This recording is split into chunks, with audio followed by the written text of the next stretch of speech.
So hello everyone, myself Kuldeep Singh and I am your chemistry teacher at the Indian Revolutionary School, and today we will discuss about one of the most important chapter for class 9th, atomic structure or structure of atom.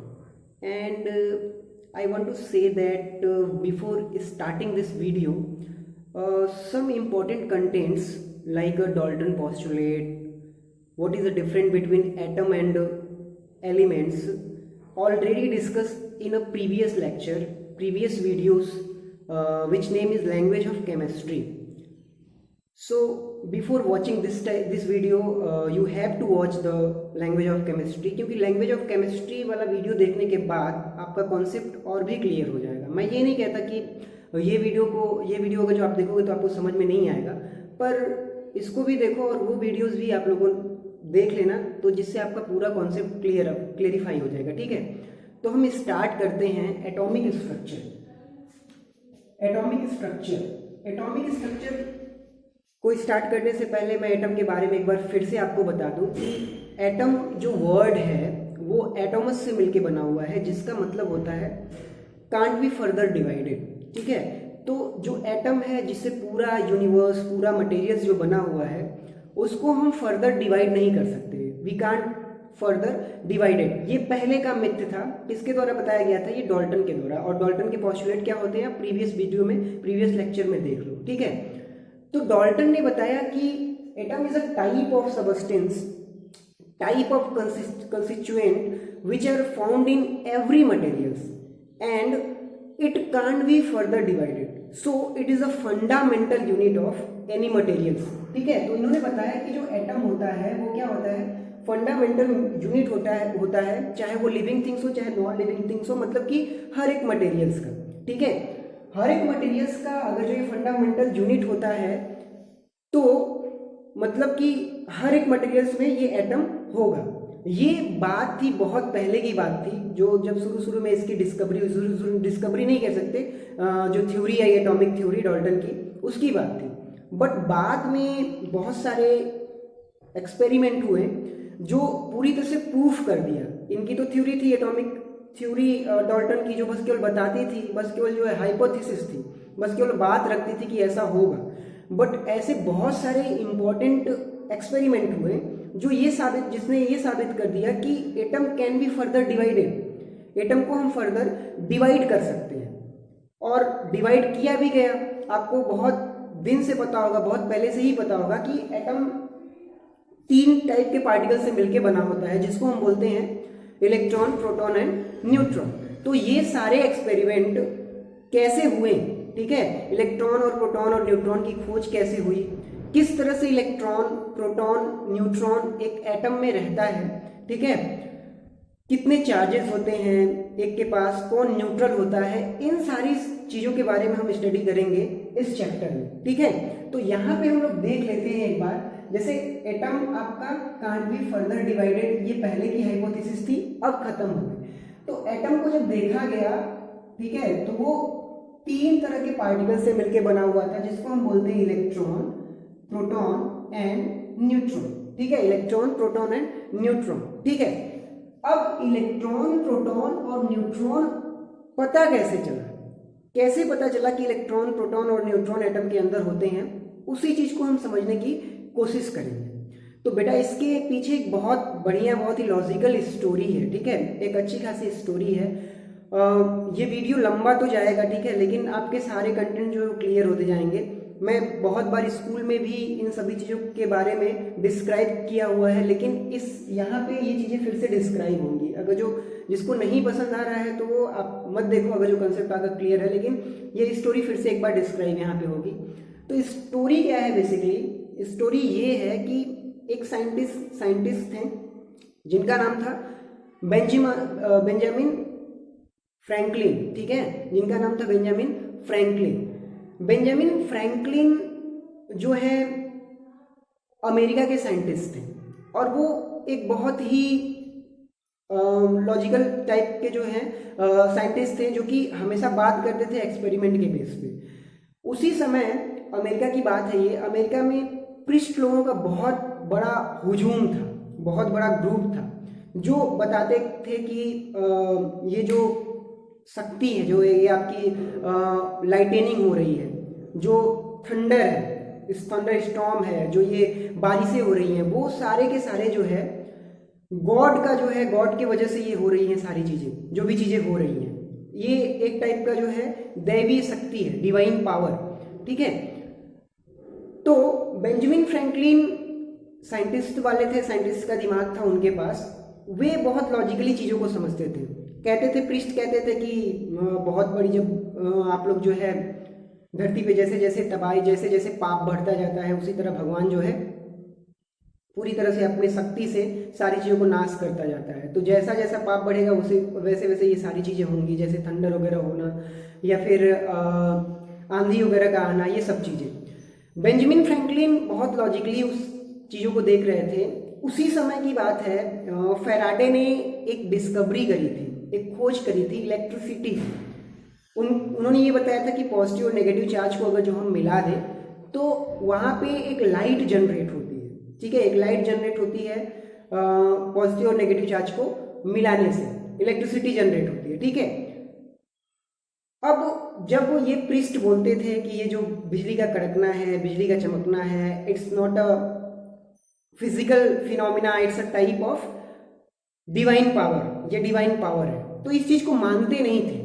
जब अपनी बातें वहां पे वो रखने गए कि देखिए सर, ऐसा नहीं है कि ये गॉड का पावर है, यहाँ पे आपको लोगों को पता है कि फैराडे ने इलेक्ट्रिसिटी की खोज कर दी है, और मुझे जहाँ तक उम्मीद है या फिर मुझे जहाँ तक लगता है कि बादलों में, क्लाउड में भी कोई एक तरह का सिचुएशन होगा, कोई पॉजिटिव और नेगेटिव चार्ज होंगे, जब आपस में टकराते होंगे तो वहाँ पे आपका जो है बिजली कड़कती होगी और लाइटनिंग होती होगी। तो ये बात जो है उनके द्वारा कही जा रही थी, बट प्रिस्ट कहाँ मानने वाले, वो बोल रहे थे कि नहीं ऐसा कुछ नहीं है, अगर जो ऐसा है तो आप मुझे प्रूफ करके दिखाओ। तो ये ठहरे साइंटिस्ट, बात लग गई, तो लोग बताते हैं या फिर जो आपके थ्योरी वगैरह में लिखा मिलता है कि ये सबसे ऊंचे पर्वत पे चले गए, जो अमेरिका में सबसे ऊंचा पर्वत था और आए दिन बहुत अधिक बारिश वगैरह होती थी। वहां पे जाने के बाद लोग बताते हैं कि उन्होंने एक पतंग बनाया, काइट का फॉर्मेशन किया और उसको उड़ाया, और जब काइट का फॉर्मेशन किया था उसमें इलेक्ट्रिसिटी का, जैसे सार्न बोलते हैं, जो बताता है कि इलेक्ट्रिसिटी जनरेट हो रही है कि नहीं रही, उसको भी उस वायर से कनेक्ट कर दिया। जब उड़ाया तो लोग बताते हैं कि उसने इतनी ऊंचाई पे, वो पहले तो वो इतनी ऊंचाई पे गया था और उसको इतनी ऊंचाई तक उड़ाया कि जो पतंग है वो बादलों में पहुंच गई। जब बादलों में पहुंच गई तो वहां पे बताते हैं लोग कि जब बारिश हुई और जो स्ट्रिंग था, पतंग की जो स्ट्रिंग थी, उसको क्या किया, मेटल से पूरी तरह से ये कर दिया था। ठीक है, तो उस दौरान इनको झटका लगा था, उस दौरान जो है इनको, इनके थोड़े से बॉडी को झटका लगा था, जो सायरन था वो बच गया था, बताया मतलब कि इलेक्ट्रिसिटी प्रोड्यूस हुई है इसमें। तो ये बात, हालांकि ये तो अपने आप से पूरी तरह संतुष्ट थे कि ऐसा ही है। तो जब ये बात इन्होंने पृष्ठ की वहां आकर के बताई तो उन्होंने बोला कि यार तुम अकेले गए, ठीक है, अपना अकेले ही पतंग उड़ाया, सब कुछ किया, तो हम तुम्हारी बातों पे कैसे विश्वास करते हैं, और हम तुम्हारी बातों पे विश्वास नहीं करेंगे, जो हमारा है वही है। लेकिन ये चीज़ें फिर भी बेंजामिन फ्रैंकलिन को सही नहीं लग रही थी। तो बेंजामिन फ्रैंकलिन जब नहीं प्रूफ कर पाए चीज़ों को तो फिर वो पूरी तरह से निगलेक्ट कर दिए गए और अपना थ्योरी वापस वगैरह ले लिया। बट उनके ही कंटेम्प्रेरी बोल सकते हैं, उनके ही दौरान एक साइंटिस्ट थे जिनका नाम था जे.जे. थॉमसन।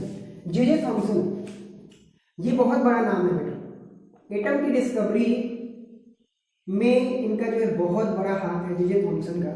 ठीक है, जे.जे. थॉमसन जब इनकी थ्योरी को पढ़े तो उनको लगा यार, एक तो जो ये बंदा है वो बिल्कुल ही सही बोल रहा है, बेंजामिन फ्रैंकलिन जो है, जो भी इन्होंने तथ्य दिया है बिल्कुल सही है, 100% सही है। बट जो ये प्रीस्ट है वो मानेंगे नहीं, मानने का क्यों मानेंगे भाई, मानेंगे ही नहीं। और माने क्यों, क्योंकि भाई कोई भी चीज़ जो है प्रमाण मांगती है, ठीक है, प्रूफ मांगती है, आप उनको प्रूफ करके दिखाओ तभी वो मानते हैं।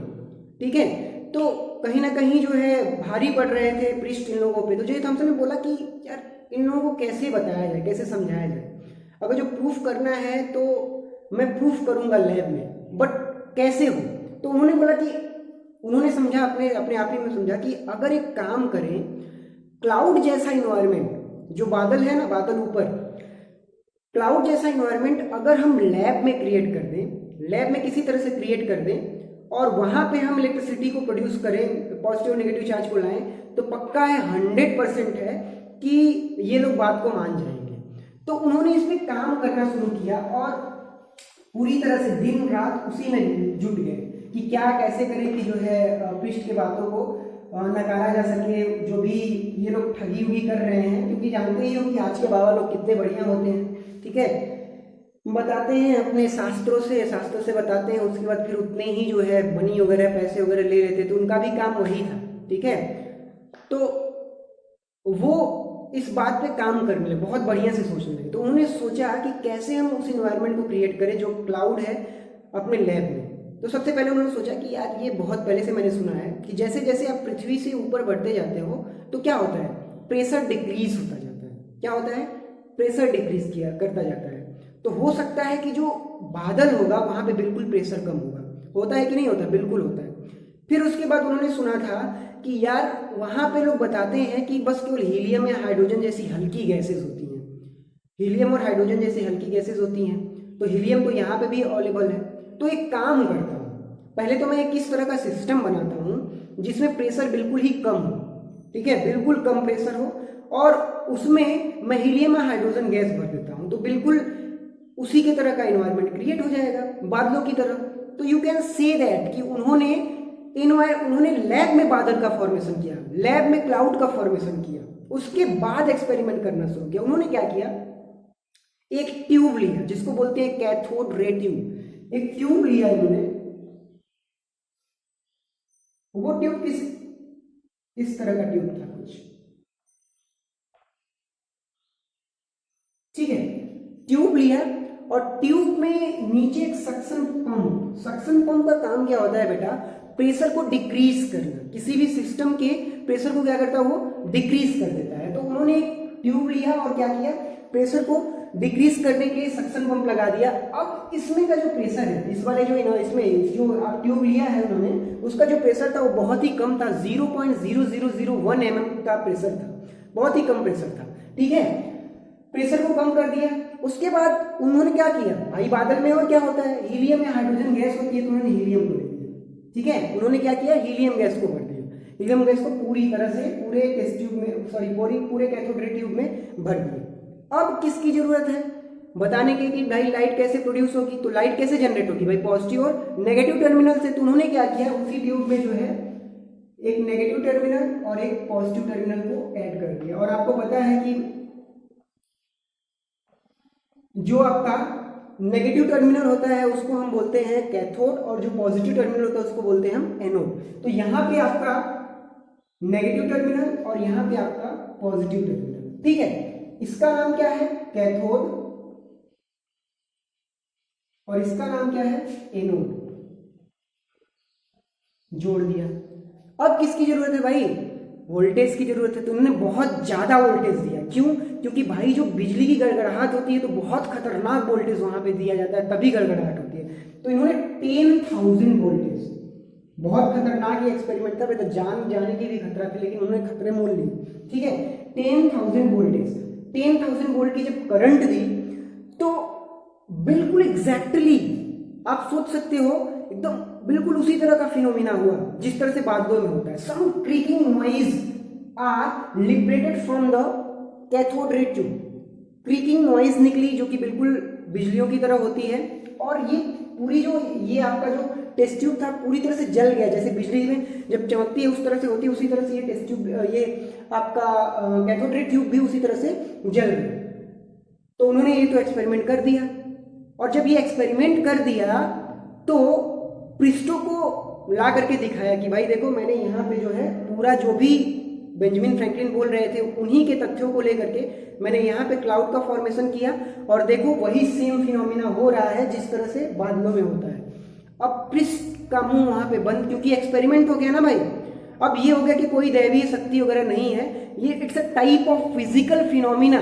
ये एक फिजिकल फिनोमिना है जो कि होता है, ये जनरल बात है। ठीक है, ये होता है आपका। तो पृष्ठ का मुंह पूरी से बंद। अब पृष्ठ पता है, अब पृष्ठ उन्हीं को भगवान मानने लगे कि यार तुम तो भगवान हो, ये कोई साधारण इंसान नहीं कर सकता। तो उसी दिन से जे थॉमसन की इतनी चर्चाएं हुई, सर की उपाधि जो है जे थॉमसन को सर के नाम से, सर जे थॉमसन के नाम से जाना जाने लगा। तो इतनी बढ़िया डिस्कवरी थी, पूरी तरह से एटॉमिक थ्योरी को ही, एटम के इंस्टीट्यूट डाल्टन की थ्योरी को पूरी तरह फ्लॉप करके इतनी तेजी से आगे बढ़े थे जे थॉमसन। मतलब कह सकते हो कि यही सबसे पहला बंदा था जो कि लॉजिकल वे में साइंटिस्ट को जो है जन्म दिया था, ठीक है, साइंस को बताया था। इसी ने सबसे पहले एटम को डिस्कवर करके, एटम को डिस्कवर नहीं करके कैथोड रे को डिस्कवर करके, ठीक है। तो यहाँ पे आपकी लाइट पूरी तरह से जनरेट होने लगी, ठीक है। तो ये तो हो गया पृष्ठ के मुंह को बंद करने के लिए, पृष्ठ के मुंह को बंद करने के लिए उन्होंने ऐसा किया।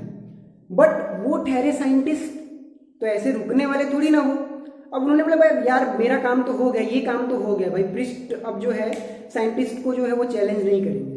बट अभी मुझे बहुत इंपॉर्टेंट काम इसमें बचा हुआ है कि आखिर में ये हो क्या रहा है यहाँ पे आवाज क्यों आ रही है, यहाँ से लाइटनिंग क्यों हो रही है, इसके पीछे है क्या चीजें हैं। क्योंकि जनरली आप देखते हो जो लाइट होती है, जैसे सनलाइट की बात कर ले, तो सनलाइट से जो लाइट आती है वो अगर किसी चीज पे टकराएगी तो आवाज नहीं करती है। उसके पीछे रीजन क्या है? क्योंकि लाइट है नो मास और वेरी वेरी वेरी नेग्लेजिबल, बहुत कम मास होता है, जिसकी वजह से जब टकराती है तो किसी भी तरह का साउंड नहीं जनरेट होता है। बट हियर यहाँ पे क्या हो रहा है, यहाँ पे बहुत क्रिकिंग नॉइज, एक साउंड जनरेट होता है। जब भी आप स्पार्किंग करते हो कोई वायर लगा करके, तो वहां पे क्या होता है, साउंड का जनरेशन होता है। तो ऐसा क्यों है?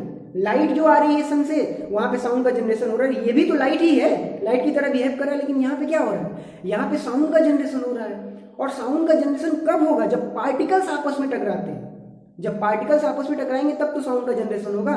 अब यहाँ पे क्या है, यहाँ पे तो दिख रहा है लाइट, लेकिन जनरेट कर रहा है साउंड भी। तो हो सकता है ये लाइट ना होकर के कोई चीज और है, सनलाइट ना होकर के वो कोई चीज और है। इसके ऊपर उन्होंने खोज करना शुरू, उसके ऊपर उन्होंने सर्च करना शुरू किया, रिसर्च करना शुरू किया कि एक्चुअली में पहले क्या है। तो सबसे पहले उन्होंने सोचा कि सबसे पहले तो हम ये जान लेते हैं कि लाइट निकल कहाँ से रही है, where from light is generated, negative charge और पॉजिटिव चार्ज, नेगेटिव टर्मिनल से निकल रही है या फिर पॉजिटिव टर्मिनल से निकल रही है। अब इसके लिए उन्होंने दिमाग लगाना शुरू किया कि कैसे क्या करें भाई, कैसे पता लगाएं, किस तरह से पता लगाएं कि लाइट कहाँ से जनरेट हो रही है। तो लाइट को देखने के लिए, जैसे लाइट का डायरेक्शन जानने के लिए बस केवल ये बहुत बड़ी जो है सक्सेस कह सकते हो, बहुत बड़ा जो है ये है आपका बहुत कॉमन चीज है कि अगर आपको लाइट का डायरेक्शन जानना है तो उसके सामने कोई ऑब्जेक्ट रख दो। अगर जो आप उसके सामने ऑब्जेक्ट रख दोगे, ठीक है, उसके सामने ऑब्जेक्ट रख दोगे तो उसका जो शैडो होगा, जिस साइड पड़ेगा उसके अपोजिट साइड जो है वो लाइट का डायरेक्शन होगा। फॉर एग्जांपल उन्होंने क्या किया, लाइट निकल रही थी, उन्होंने क्या किया, उनके गले में क्रॉस का साइन लटक रहा था। तो आप लोग जनरली देखोगे किस तरह का क्रॉस का साइन बना रहता है, ठीक है। उन्होंने क्या किया, बीच में क्रॉस का साइन रख दिया। क्रॉस का साइन मतलब कि वो पादरी थे, पादरी जानते ही हो आप लोग, क्या बोलते हैं भाई, क्रिश्चियन थे, ठीक है, क्रिश्चियन थे। तो ये जनरली सब लोग पहने थे। उन्होंने क्रॉस का साइन रख दिया। तो उन्होंने देखा कि इस क्रॉस के पीछे शैडो बन रहा था, ऐसे इस तरह से इसका शैडो पीछे बन रहा था। तो उनको समझ में आ गया कि भाई पीछे शैडो कब बनेगा, जो लाइट का डायरेक्शन इस साइड होगा। तो मतलब कि लाइट किधर से निकल रही थी, इधर से निकल रही थी, इस साइड से निकल रही थी, लाइट आपकी इधर से निकल रही थी, ठीक है। और इसके वजह से उसके पीछे जो है आपका शैडो बन रहा था। तो एक चीज उन्होंने पता लगा लिया कि लाइट जनरेट कहां से हो रही। तो लाइट जनरेट कहां से हो रही थी, नेगेटिव से, नेगेटिव एंड से, और ट्रेवल किधर चल रही थी, पॉजिटिव की तरफ। तो नेगेटिव से निकल रही थी लाइट, रेस की तरह निकल रही थी, इसलिए उन्होंने उसका नाम दिया कैथोड रेज, ठीक है। इन्होंने नाम दिया क्योंकि कैथोड से निकल रही थी और ट्रेवल कर रही थी एनोड की तरफ से, तो इसलिए इनको नाम दिया कैथोड रेज। अभी कम से कम 5-6 और एक्सपेरिमेंट बचे हुए हैं, प्रूफ करेंगे कि भाई ये रेज नहीं है, रेज ही नहीं है, ये पार्टिकल्स है, it's a type of particles, ठीक है, पार्टिकल्स है ये। उसको प्रूफ करने के लिए हम आगे के लेक्चर में देखेंगे। फिलहाल आज के लिए इतना ही। अब नेक्स्ट वीडियो में देखेंगे कि कैसे प्रूफ करते हैं कि ये जो रेज है वो रेज नहीं है, एक्चुअल में पार्टिकल्स है। क्योंकि रेज होती तो किसी भी तरह का साउंड जनरेट नहीं होता, ठीक है। तो आज के लिए बस इतना ही, और very good day all of you. हंसते रहो।